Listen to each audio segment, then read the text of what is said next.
बिस्मिल्लाहिर्रहमानिर्रहीम। मैं गौर बट सियासत के प्लेटफॉर्म से आपकी खिदमत में हाजिर हूँ। एक बहुत अहम खबर है, मैंने आपको वो खबर देनी है, तो आप मेहरबानी कीजिएगा व्लॉग को थोड़ा एंड तक देख लीजिए ताकि वो खबर जो मैं आपको जिस अंदाज से पहुंचाना चाहता हूं वो पहुंच सके।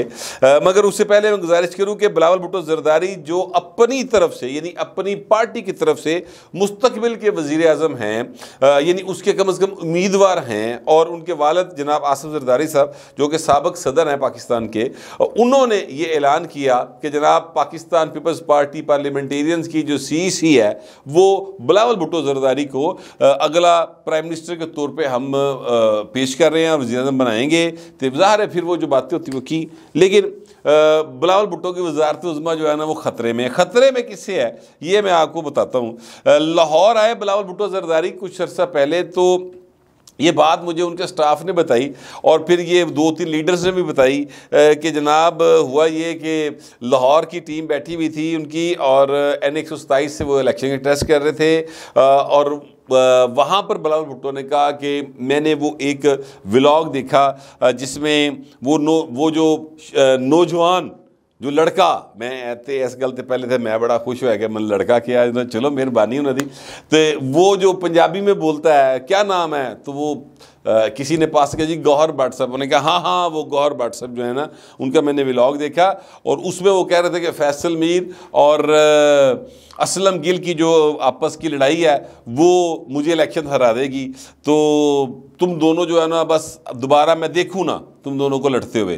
उन्होंने अपने तरीके से हदायत वगैरह जारी कर दी। उनकी पार्टी के उनके स्टाफ के कुछ लोगों ने मुझसे पूछा कि ये जो बात आपने की है इसमें सच्चाई कितनी, मैं कहता नहीं पता कितनी सच्चाई है। तो बात चूँकि सच थी, बहरहाल फिर हुआ ये कि उन दोनों की जो आपस की किलकिल थी वो तो किसी हद तक घट हो गई, सच्ची बात ही है। लेकिन बिलावल भुट्टो जरदारी फिर भी इलेक्शन नहीं जीत पा रहे अभी तक, मैं आपको बता रहा हूँ, इसलिए कि ये बिल्कुल ये बात में मत रखिएगा कि ये तहरीके मुस्लिम लीग नवाज जो है वो उनको हरा देगी, नहीं। अभी भी बिलावल को ख़तरा अपनों से ही है, बाहर से नहीं है। वो अपनों से ख़तरा कैसे है मैं बता देता हूँ, मैं किसी का नाम नहीं अब लूँगा, ये खुद ये चेक करें, बिलावल के जो स्टाफ है और बिलावल साहब खुद चेक करें, क्योंकि N127 से वो इलेक्शन का टेस्ट कर रहे हैं कि आज 15 तारीख हो गई है, अभी तक हल्के के अंदर उनका मरकज़ी ऑफिस क्यों नहीं बना। सर 8 फरवरी को इलेक्शन है, 15 जनवरी हो गई है, आगे कितने दिन रह गए पीछे, ऑफिस नहीं बना। एक बात, दूसरी बात, क्योंकि उनका पंजाब का ऑफिस जो है वो मॉडल टाउन में है और मॉडल टाउन उनके हल्के में आता है, तो कुछ लोग कहते हैं जी हमने इसी को मरकज़ी ऑफिस बना दिया। ओके, तो अगर उसको मरकज़ी ऑफिस बना दिया तो फिर सर ये ज़रा बताएं कि वहाँ पर क्या हर वक्त को तराने तरुने चल रहे हैं, वहाँ पर इंतखाबी जो दफ्तर होता है उसका कोई माहौल मौजूद है, उत्ते को चामा चल रही हैं, उत्ते को लोग आ जा रहे ने, वहाँ पर किसी को पता है कि ये मरकज़ी ऑफिस है, बत्ती जाती है अगर तो वहाँ पर डीजल जो है वो जनरेटर में नहीं होता, ये मरकज़ी ऑफिस का हाल है। ये मैं बिलावल भुट्टो के इलेक्शन की बात करूँ, मैं यकीन कीजिए अगर ये इलेक्शन जो है वो कोई माड़ा ताड़ा बंदा लड़िया होंदा मेरे नाल दा शूदरां दा, तो मैं उहदे ते हरगिज़ गल्लां ना कर रहा होंदा। ये बिलावल भुट्टो लाहौर से इलेक्शन लड़ा है और उसकी पार्टी ने उसका इलेक्शन का टेस्ट करना है, तो उहदे हालात की ने। फिर एक बात मैं और आपको बताना चाहता हूँ, और वो ये है कि बिलावल भुट्टो जरदारी साहब को 2 जगह के ऊपर उनकी पार्टी के लोगों की कम अकली ने जो है वो क्या कहते हैं हजीमत का सामना करना पड़ा बिलावल साहब को। एक उस दिन जो तारुल कादरी गए थे, ठीक है, और एक उससे पहले अनवर पास्टर वाली जी वारदात हुई, ठीक है। तो हालात जो हैं वो पीपल्स पार्टी के लोगों को शायद दिखाई नहीं दे रहे, या समझ नहीं आ रहे, या वो समझना चाह नहीं रहे। अंदर की आपस की जो किलकिलियान है ना वो बहुत ज़्यादा है। वो दो तो किसी हद तक सुकून च आ गए, उन्होंने दोवां तो थोड़ी ठंड ठंडैया हो गया। ए बाकी जेडे ना पाए ना इधरों उधरों उत्तों थल्यों हैं जी अगों पिछों जेडे आ गए ने, इन्होंने समझ नहीं आ रही। आप उस हल्के के अंदर चले जाए, अभी तक आपको सिर्फ फैसल मीर के जो स्टीमर्स हैं वो दिखाई देंगे। बिलावल भुट्टो के स्टीमर्स जो हैं वो भी फैसल ने जेडे लाए ने बस वही ने, बाकी और किसी से कुछ नहीं लगे। यानी पूरी एक कंपेन होती है ना, गहमा गहमी कोई पता लगता लीडर लड़ रहा यार, ठीक है, वो जा कोई सीन नहीं का। यानी मैं अब ये मिसाल बनती तो नहीं है, लेकिन चूंकि अब लाहौर ने बड़े बड़े बड़े लीडर जन्म देते ने, मसलन नवाज शरीफ मुस्तकबिल का वज़ीर आज़म है, इससे पहले भी जो 3 बार वज़ीर आज़म लाहौर से ही हुए ना। इमरान खान वज़ीर आज़म रहा, झूठा सच्चा जिहो जा भी भावें आर्टिस्ट बहा के बनाया, बनया तो सही ना, एक लीडर था। उसकी जो लाहौर की इलेक्शन की कैंपेन होती है वो अलीम खां चलाया करते थे। अलीम खां को बेताशा पैसा है। तो बिलावल भुट्टो भी आसिफ जरदारी का बेटा है। वैसे तो जो बिलावल साहब के मुखालफ कैंप के लोग हैं वो कहते हैं 1.5 अरब रुपया बिलावल ने लाना है, और मैं कहना सर उत्थे 1.5 अरब छड्डो, उत्थे कोई 1.5 हज़ार नहीं लान दिया, सुक्के दे मिल मैया चल रहा है सर बाकायदा तौर पे। सच्ची बात ये है, अभी तक की बात कर रहा हूँ, उनका कोई मरकजी ऑफिस अभी तक किसी जगह पर मौजूद नहीं है, और कोई सीरियसनेस जो है काम के हवाले से नहीं है। कोई टीम्स नहीं बनी जो घर घर जाके वोट मांग रही हों। टीमें बनती हैं ना कि जनाब तुसी फलाने इलाके जाना, तुसी फलानी यूसी जाना, तुसी फलानी चूसी, किसी जगह पे कुछ नहीं है। जो कुछ है सिर्फ वो हवा आई थी गाजे। इसमें अगर आप समझते हैं कि आप अताउल्लाह तारड़ को हरा लेंगे, अताउल्लाह तारड़ तो हर एक मारूफ आदमी है ना, यानी कम अज़ कम किसी को तारुफ नहीं करवाना पड़ेगा जी ये है अताउल्लाह तारड़। जितना वो पिछले 4-5 साल जी पी पू घटी जिन्नी गई, लेकिन वो जितना टीवी के ऊपर चल गए उतना कम अज़ कम ये तो उनको फ़ायदा हो गया कि वो उनका चेहरा अब तकरीबन हर जो भी पॉलिटिकल एक्टिविटीज़ में इन्वॉल्व शख्स है या जो भी पॉलिटिक्स में इंटरेस्ट रखता है पाकिस्तान के अंदर, उसको पता है कि ये बंदा तो अल्लाह तारड़ है, ठीक है। तो वो तो एक मरूफ आदमी हो गए सर। उत्थे तुसी किसी ऐसे बंदे ने भी खिलार दे हो जिहड़ा कि अता पाना वाला होवे, तो जो हालात नून लीग की टिकट देगी और जो हालात बिलावल भुट्टो की टीम यहाँ पर बना के बैठी हुई है, पायनों भी जीत जाएगा। मैं अभी से जो है अपना तजिया और अपनी मालूमात शेयर कर रहा हूँ, इसलिए कि रिकॉर्ड में रहे और बवक्त ज़रूरत काम आए।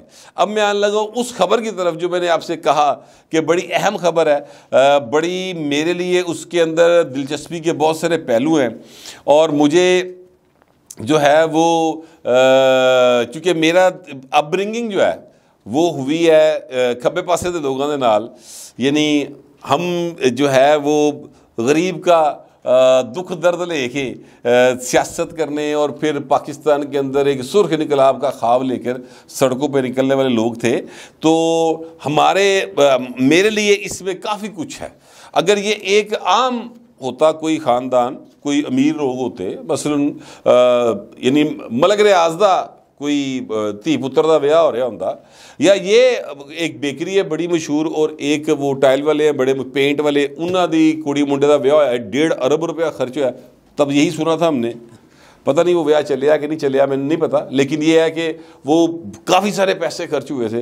तो किसी ने इतना तक डिस्कस किया कि 1.5 अरब रुपये का ब्याह हो गया, इससे ज़्यादा किसी ने डिस्कस नहीं किया और बनता भी नहीं था। भाई अगले पैसे कमाए ने, अपनी खुशी नहीं कमाए ने, उन्होंने को है ने जो सिस्टम के अंदर रह रहे हैं हम, उस सिस्टम में जिस तरह से भी पैसे कमाए जा सकते हैं उन्होंने कमाया।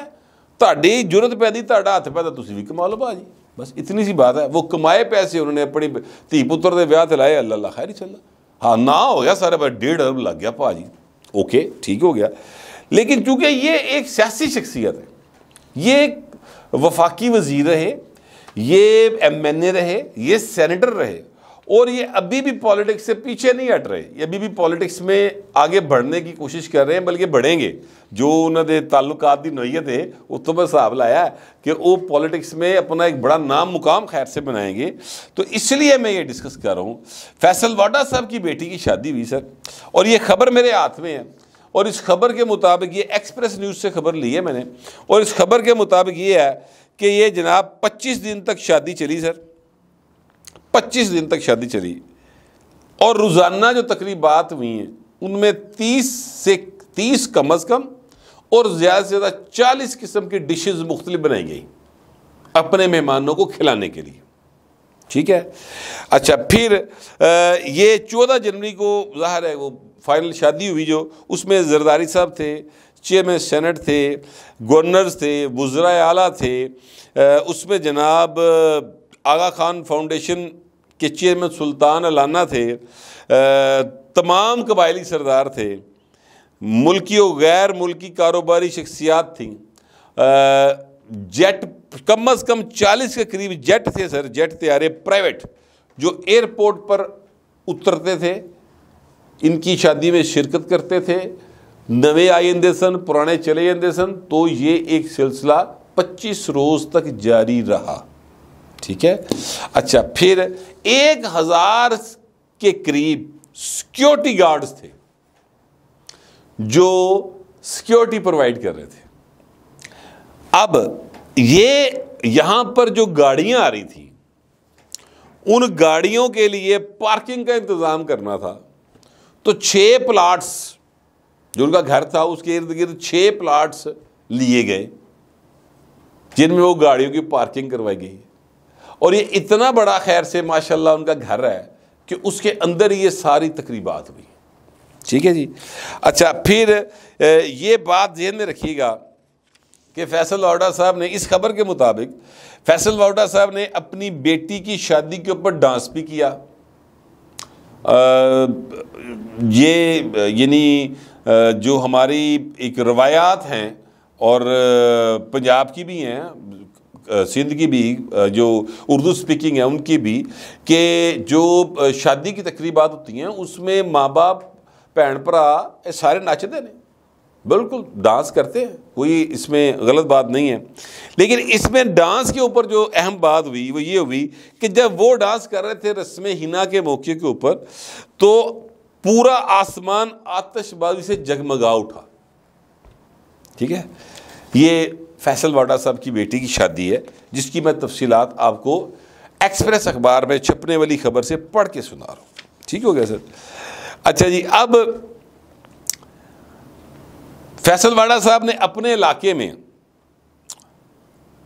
जाती कंट्रैक्टर से सड़कें बनवाई, गटरों के ढक्कन, स्ट्रीट लाइट्स, रंगो रोगन समेत फुटपाथ के काम भी जाती खर्चे से करवाए, क्योंकि उनकी बेटी की शादी थी और जाहिर है कि इसमें मेहमानों ने आना था। और मेहमान जो हैं वो एक ਜਿਹੜੇ प्राइवेट जैट ते आने के भाए ने, हूँ मेरा मतलब है कोई माजा साजा तो नहीं होएगा ना मेरे नाल दा, वो तो फिर असी तो भाए ने प्राइवेट जैट, साढ़े तो जहाज़ पता क्यों जो होंगे सन, या हवा वाले जहाज़ ने बना के, है आपने कभी बनाया हवा वाला जहाज़ या कश्ती वाले जहाज़, है जी, वो जो हम कागज़ की कश्ती, वो एक बड़ी मशहूर एक नज़म भी है वो जो गाई है अपना, ये दौलत भी ले लो ये शोहरत भी ले लो, भले छीन लो मुझसे मेरी जवानी, मगर मुझको लौटा दो बचपन का सावन, वो कागज़ की कश्ती वो बारिश का पानी, है जी। वो वाला भाई काम जेड़ा ना ए साडा ते कागज़ की कश्ती वाला काम सी,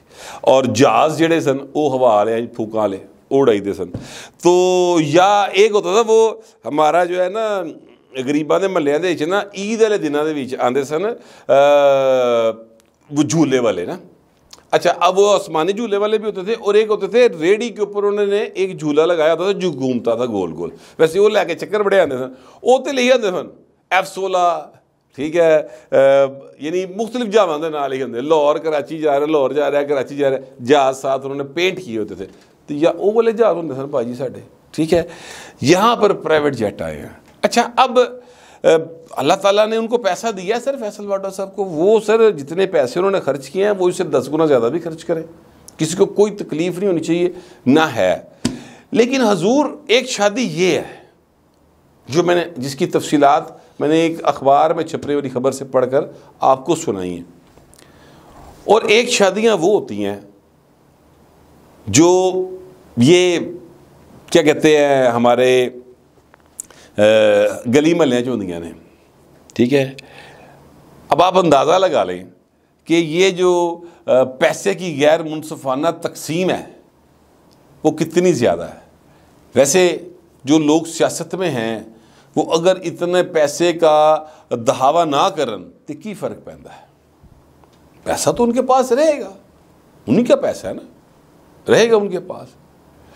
इससे होता सिर्फ इतना है कि जो दूसरे लोग देखते हैं कुछ सरकारी मुलाजम देखेगा, जो लोगों को भी तफसीलात पता चलेंगी, जिन्होंने वो शादी देखी होगी, वहाँ पे सारे अमीर तो नहीं आए होने ना, नाल ड्राइवर भी तो आए ना, नाल बच्चे चुकन वाले भी तो आए ना।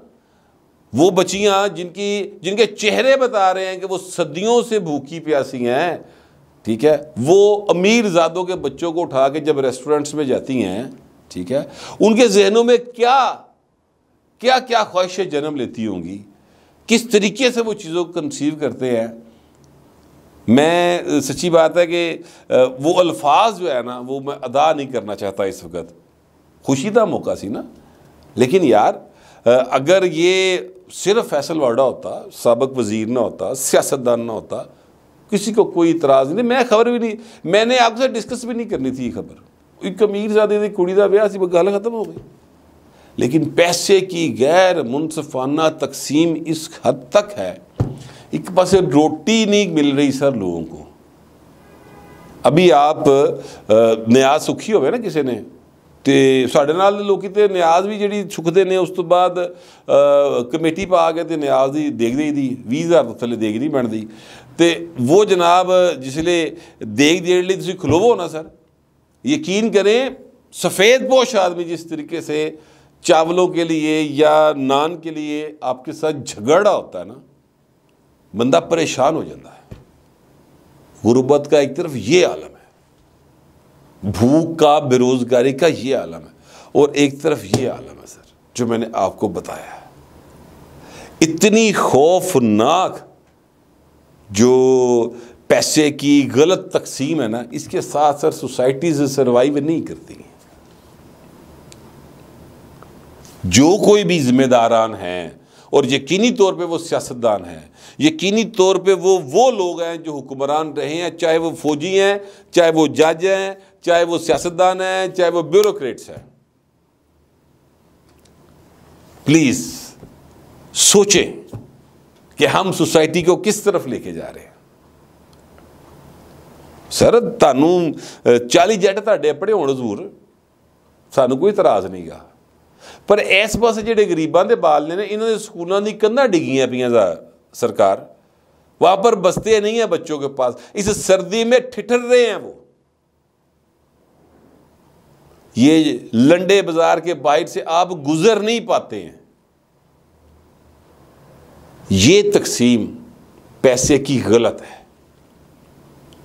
इन्होंने भी भाजी को 2 बुरकियां जड़ी ने इज्जत दियां मिल जान, इस तरह का सिस्टम बनाना है। बिलावल भुट्टो जरदारी साहब, मरियम नवाज़ साहबा, आप मुस्तकबिल के सियासतदान हैं, चलो पिछले जो ताड़े वड्या ने करता सो करता, ऐसा को प्लान लेके आए कि ये जो गरीब लोग हैं, जो बेचारे मातड़ हैं, इनके तन सर्दी में सर्दी से महफूज रहे, गर्मी में गर्मी से महफूज रहे। इस तो बोता नहीं मांगते, इससे ज़्यादा की ना डिमांड है, ना ही इससे ज़्यादा की कोई कोशिश है। मेरे पास जो मालूमात थी, ख्यालात थे, हर मैं पूरे नहीं था दस सकिया, वो कुछ बहुत ज़्यादा ही जज्बाती मामलात हो जाएंगे, तो मैंने रोक लिए हैं फ़िलहाल, फिर कभी बताएंगे आपको। तो अभी आप इसी पे गुजारा करें और कमेंट ज़रूर करें, मगर ज़रा तहज़ीब के साथ। फिलहाल इतना ही, मिलते अगले व्लॉग में।